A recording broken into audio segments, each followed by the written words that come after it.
Welcome to the Excellence at Work podcast, where we explore the strategies and best practices that drive business success. I'm Rachel Cooke, COO of Brandon Hall Group and the host of our podcast, along with members of our executive team. In each episode, we'll dive into the latest trends, insights, and real-world examples from some of the most exciting leaders from organizations worldwide. Be part of our journey and learn from the best as we discuss innovative approaches and cutting-edge technologies for talent management, learning and development, leadership, diversity and inclusion, and more.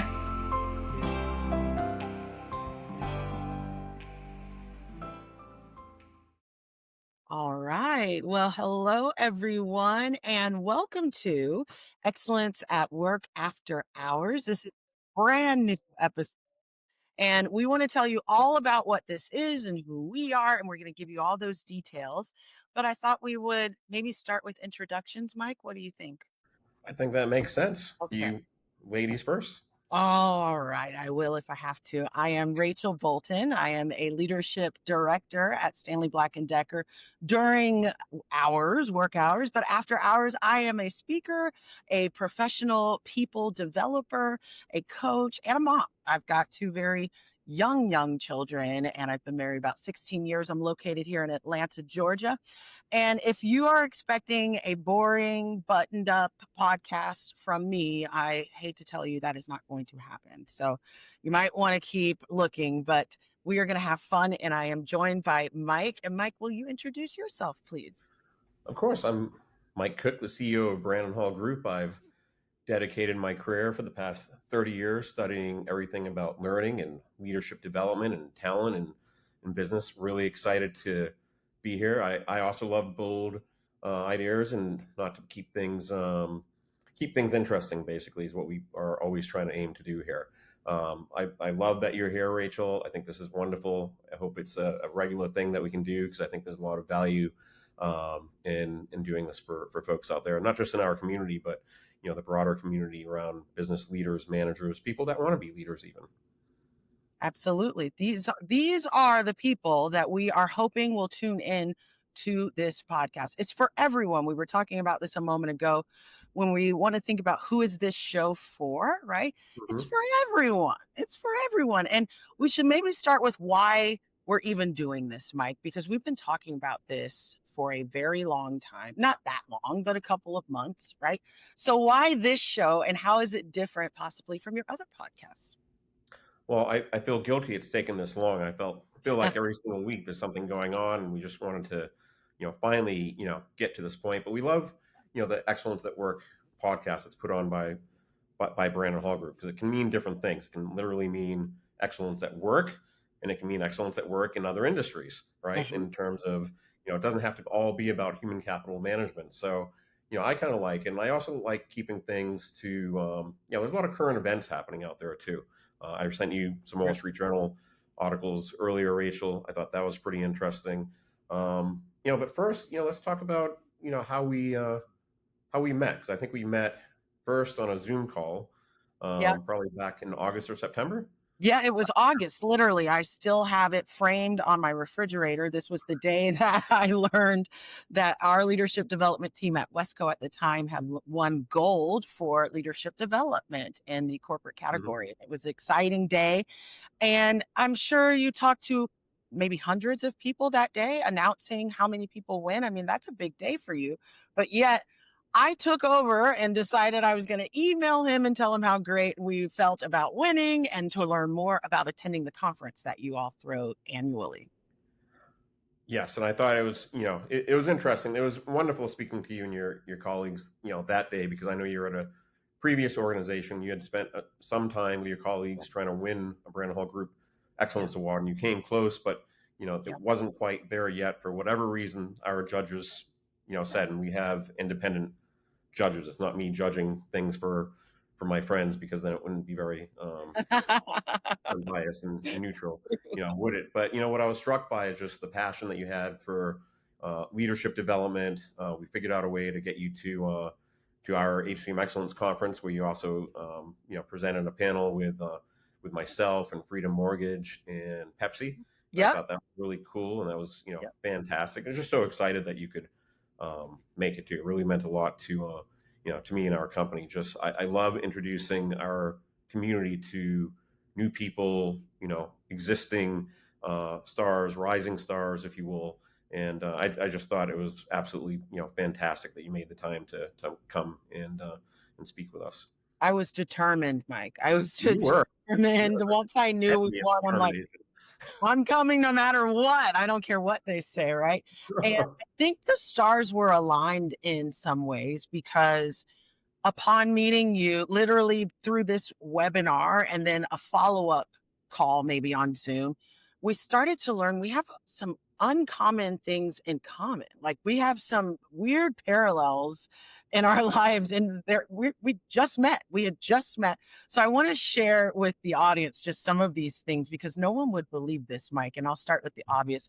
I'm Rachel Bolton, but your lovely wife and the host of Excellence at Work is Rachel Cooke. Yes? Yes. Telling you. Now you're surrounded by two Rachels and there's nothing you can do. I'm sorry.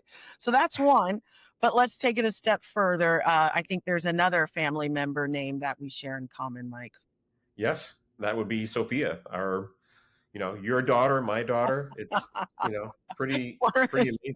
chances? What are the chances? Now they're very different ages. Let's clarify that, right? Mhm. I've got a 5-year-old Sophia. I believe your daughter is about 11 or 12. 12 Yeah. now, and plays volleyball and lacrosse and a bunch of other things. And big Wow. believer in sports. I think it helps kids develop into responsible human beings and adults and even, leadership or into Absolutely. leaders. Yeah. Absolutely. It develops leaders and you Hmm. learn a lot of leadership principles as you play sports and then how to be led as well. Meanwhile, my 5-year-old is not in sports yet, but she did lose a front tooth and she knows all of her ABCs and she can do some simple math. And I'm proud of her for not having training wheels on her bike. So it's interesting. We start writing each other and we find out we're both got a Sophia. I'm Rachel. You've got a Rachel. And that's not all, right? We both have a passion for developing people. We're also both born in August. This is, That's it keeps going, Mike. I mean, it that's keeps true. going. I was August 18th, but Yeah. my wife Rachel's August 12th. You're August what? 27th. Yep. 27th. That's Yep. Yep. So I yeah. think this podcast had to happen, is my point. Too many coincidences for it not to happen. And you were mentioning a minute ago, who is this for? It's for a variety of people in a variety of capacities, right? But I want to talk about some of the things that we might cover on this podcast. We've got some ideas, right, Mike? Mhm. Yeah. Tons like what I sent today. I look at the way that the overall employment market is going, and I think for a long time we were in a market that was really employee driven. Now I Mhm. believe we're in more of an employer driven marketplace. And one of those articles we were talking about before I sent to you about Wall Street Journal is Yeah. employers are now literally advertising, look, you need to work 50, 60, 70 hours in the office, and that's it. Don't apply if you don't want to put in the effort Mhm. and the work. And that's coming from a lot of tech companies. It's coming from banks and organizations. Jamie Dimon at JP Morgan Chase got recorded like probably a couple months ago saying, Mhm. look, you're going to come in the office from now on. I'm in here 7 days a week. I don't care anymore. Yep. He probably put a few choice words in there. And granted, they've hired 50,000 people in the last several years. So, what I worry about in this world of leadership development is I think it's really difficult entering as a younger person Yeah. and working in even a hybrid role, but a lot of them are still working in remote roles. And I get it. I think it's important for the employer to be flexible. But when I was a young person going into the workforce, I don't think I would have been as effective if I was working from home full time. I needed to see how my leaders and my superiors and people far more experienced than me like dealt with things. And you Yeah. don't necessarily always get that unless you're face to face in an office and going through it and grinding a little bit. Absolutely. Yes. I can't imagine starting my early career remote. I mean, the hustle, the grit, the lessons learned were all in cubicles, all on sales floors, in person, right? So you're right. The challenge is the market is more employer driven now, and it used to be more employee driven. Just 4 years ago, I was listening to some research from Pearson Strategies, and they were talking about Gen Z And they were mentioning how Gen Z 4 years ago or 5 years ago during COVID, they were some of the most impacted individuals. Either they were in college at that time or in high school at that time, and they want to emerge. They want to return back to the office. They don't want to be isolated. So it's kind of interesting how this pendulum swings, where some want to return to office and crave to return to work because they miss that in-person element, like you're mentioning. But then we've got a whole body of workforce that they've been working from home for a while. And I'm one of them. I'm not going to lie. I've been working Mhm. from home for years. I used to live in Cleveland, Ohio, and I worked from home for a small company there. I lived in Charlotte and worked from home there.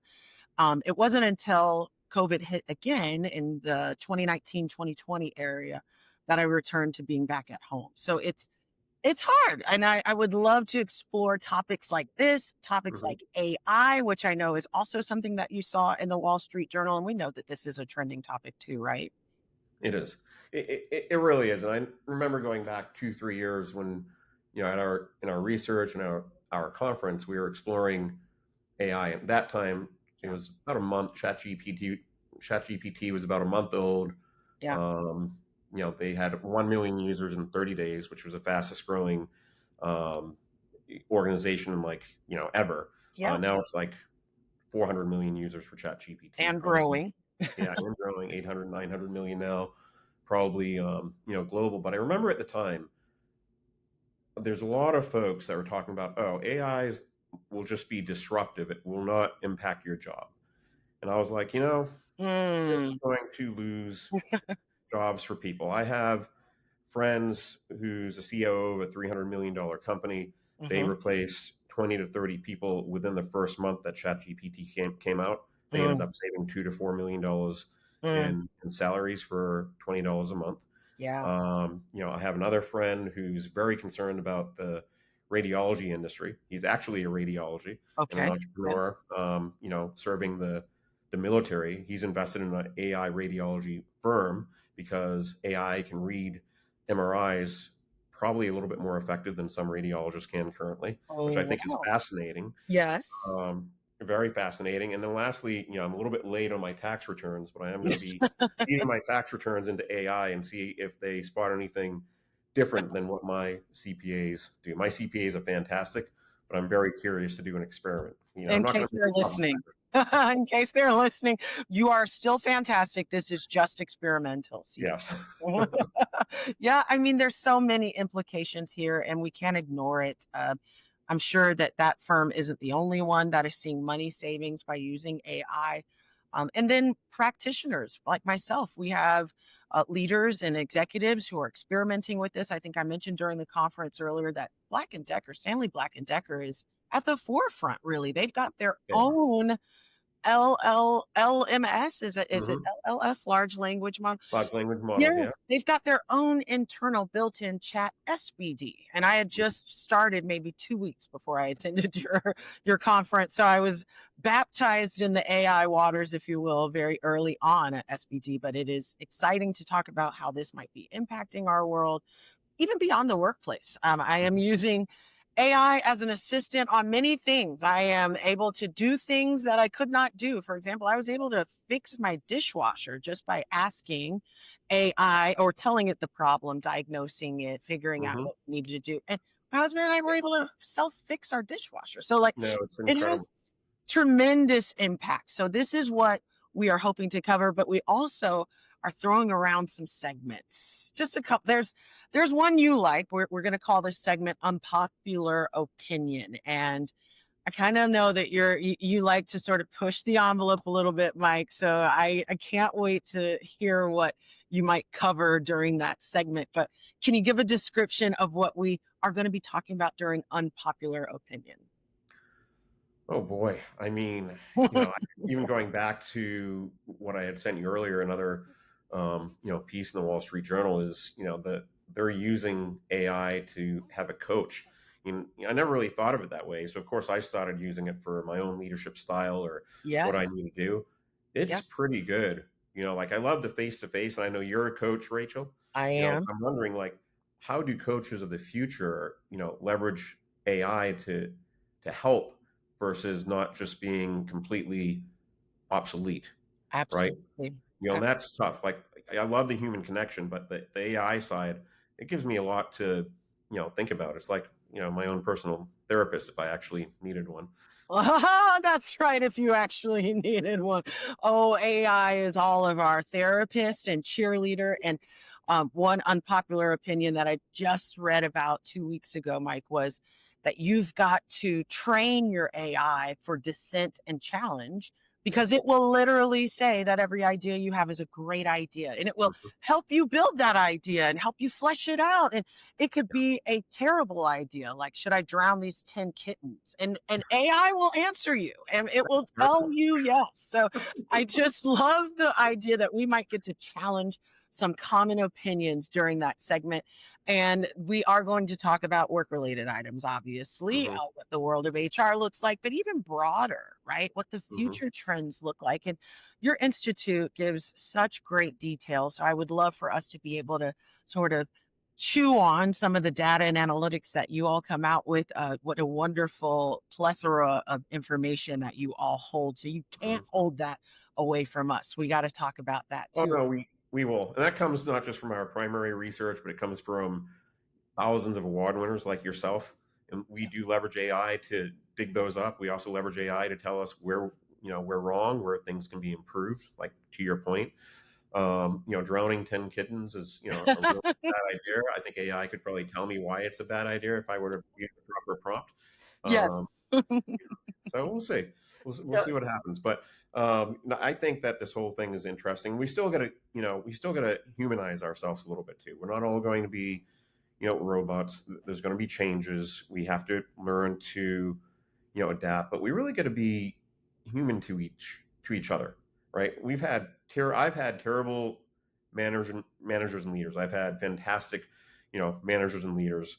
I've had bad managers that were really good people and great managers that were you know Not so great people. not so great.